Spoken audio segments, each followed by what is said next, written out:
You can start. All right. This lecture is scheduled for Monday, 23rd March.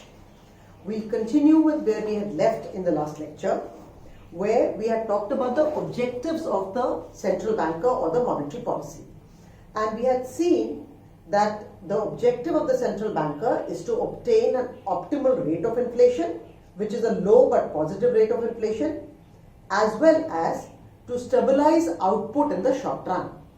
So the question that we had asked in the last lecture was, why should a central banker maintain an optimal rate of inflation? Why should there be a positive rate of inflation? To understand that, we need to understand the costs and benefits of inflation.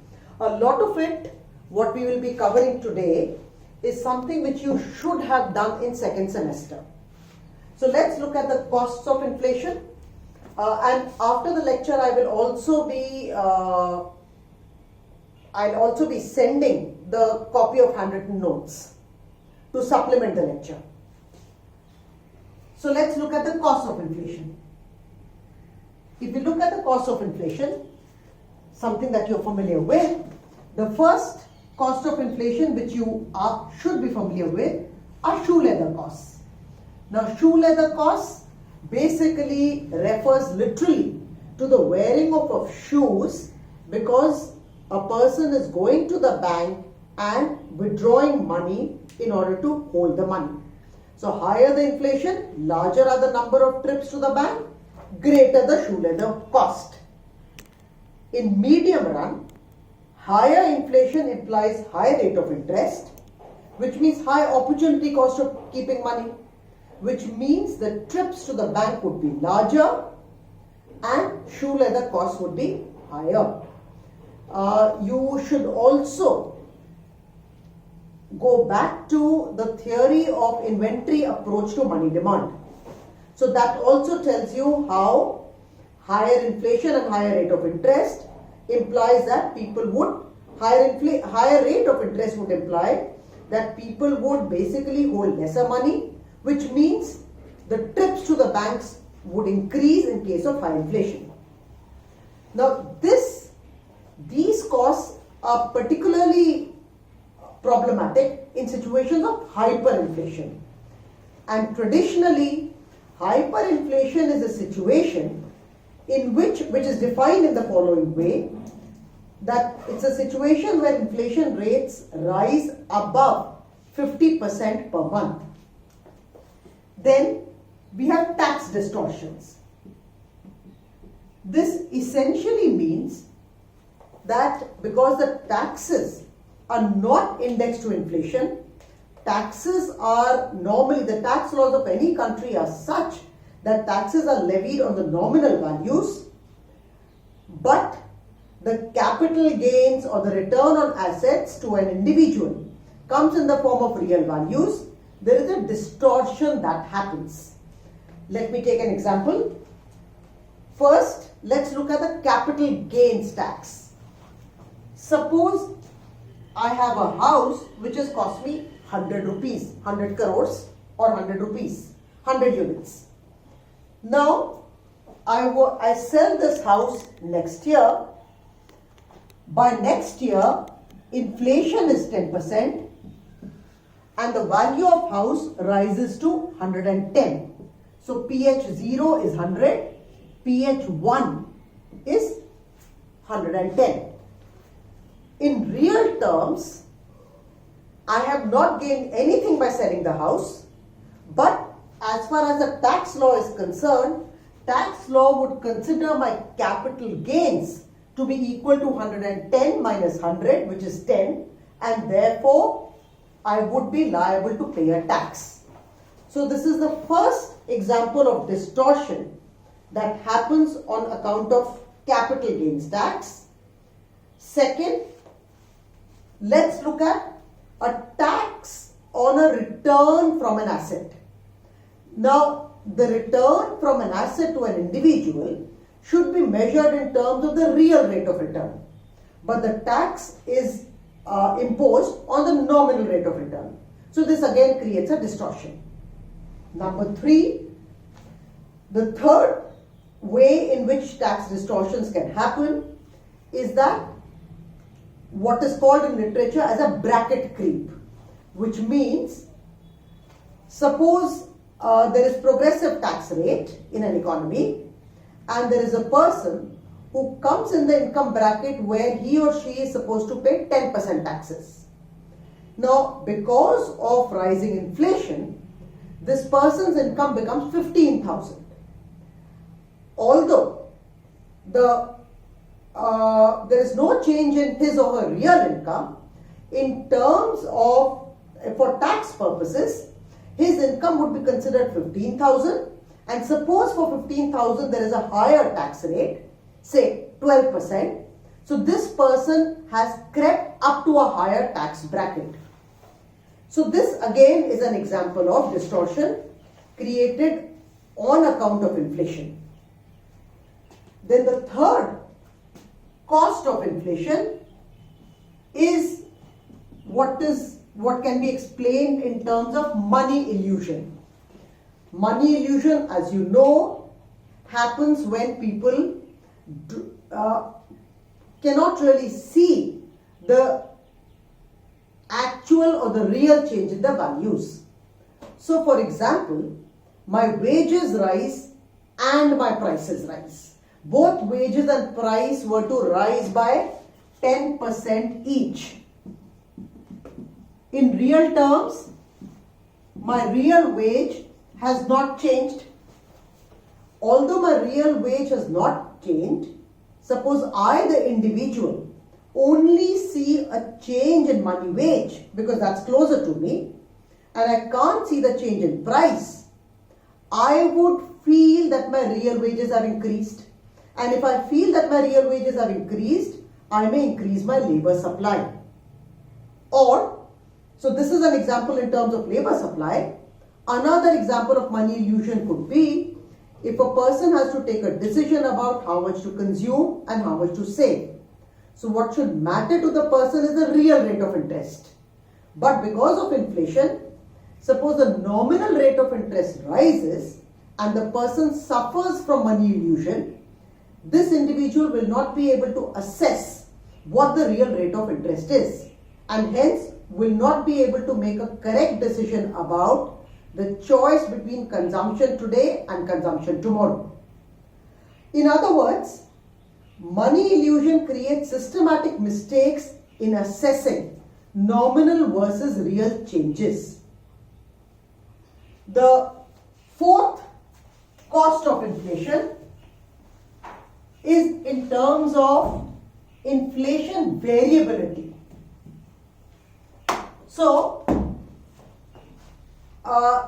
inflation, when inflation is high, countries which are facing high inflation, they also see a very variable inflation. Sometimes inflation rises, sometimes inflation falls, rate of growth is very high in one period, not so high in another period, etc., etc.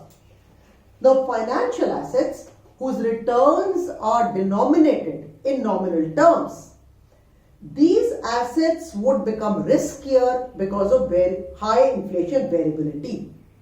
Of course, one could argue that there could be a solution to this problem, which is that the financial assets or bonds, for example, they are indexed to inflation. So that could be a solution, but still, inflation variability is another cost of inflation. Last, which is not really discussed in the text so much, is the distributional impact of high inflation. So as should be obvious, people whose incomes are not indexed to inflation would be impacted adversely because of high inflation. So also, lenders would be impacted adversely because of high inflation. So in a country like India, where there is a large proportion of people who are working in the informal sector, whose wages are not indexed to inflation, they have an adverse impact on their incomes because of inflation. So these are the costs of inflation, and we were discussing the costs of inflation to be able to understand why the governments and central banks do not want very high inflation. So one of the objectives of monetary policy is to have a low inflation. Now the next question is, why have a low inflation also? Why not have zero inflation? In other words, if there is zero inflation, it would mean that prices would be completely stable. One would have price stability if there is zero inflation. And the advocates of price stability or zero inflation would argue that if prices are stable, then the problem of time inconsistency will also not be there.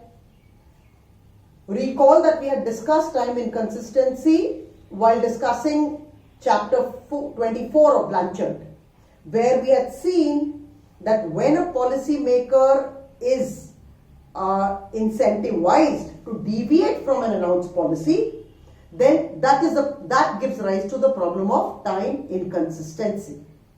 So if price stability is there, if price stability were to be the objective, that means the central banks would be tied to the objective of zero inflation. So obviously there would be no possibility of deviating from this announced policy. So there would be no problem of time inconsistency. But most of the central banks and governments, they do not really follow a policy of zero inflation or price stability. They prefer some positive inflation, low but positive inflation, called optimal inflation. Why is that so? To understand that, we have to see the benefits of inflation. Again, many of these benefits are benefits which you are familiar with because of your second semester. So the first benefit of inflation, which should be familiar to you, is in terms of seigniorage. So seigniorage basically allows the government to monetize its debt. So especially countries which are facing very high inflation. So in these countries, an important source of government finance is seigniorage. So when the government is unable to borrow or to tax, this becomes an important source of government revenue. Let's just recall the equation for seigniorage. The text does the same equation in terms of monetary base. I am doing it in terms of money supply. So I know that the real revenue from money creation is delta M by P, change in nominal money supply by prices.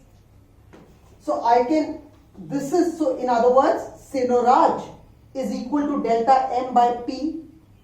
This can be written as delta M by M into M by P. If deficit to GDP ratio is 10% and the government wants to monetize its debt, in other words, government wants to use seigniorage to create its revenues.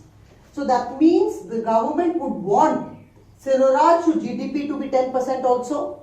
Now the seigniorage to GDP can be calculated as, from the above equation, as delta M by M into M by P divided by Y.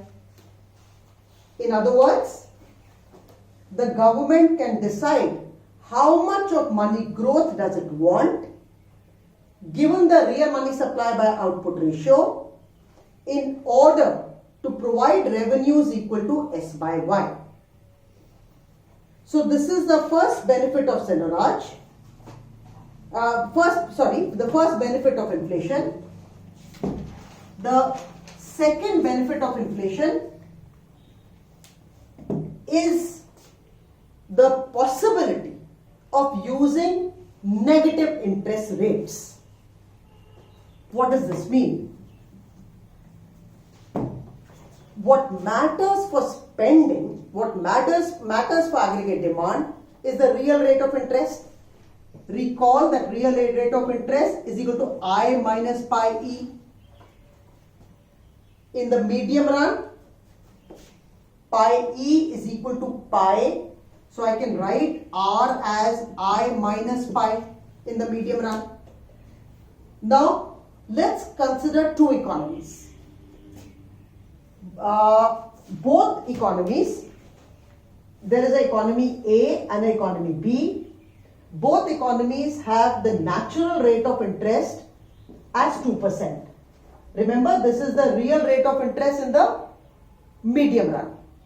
Now, one country, country A, has an inflation of 0%.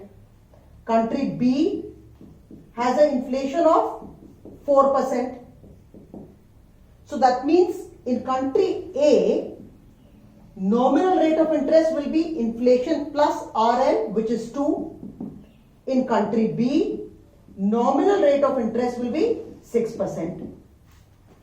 Now in this situation, suppose both countries face a similar adverse demand shock. Now, to stimulate spending, the governments of these countries want to use an expansionary monetary policy, reduce the rates of interest, thereby reducing the real rate of interest and then increasing aggregate demand. As should be obvious, country A can reduce nominal rate of interest maximum by 2%. Nominal rate of interest cannot be made negative. Whereas country B can reduce nominal rate of interest by 6%. If it reduces nominal rate of interest by 6%, the real rate of interest will become negative, which would then spur spending and demand and output. So there is this possibility of using the real rate of interest, negative real rate of interest to spur spending. This is the second benefit of having some inflation. The last benefit from some low level of inflation is what is again called money illusion. So we had looked at money illusion as a cost. Now we look at money illusion as a benefit.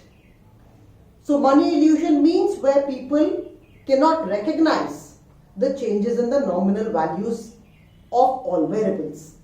So now if suppose the wages need to be cut, as should be obvious, people would be more resistant to cutting the real wages by cutting the nominal wages.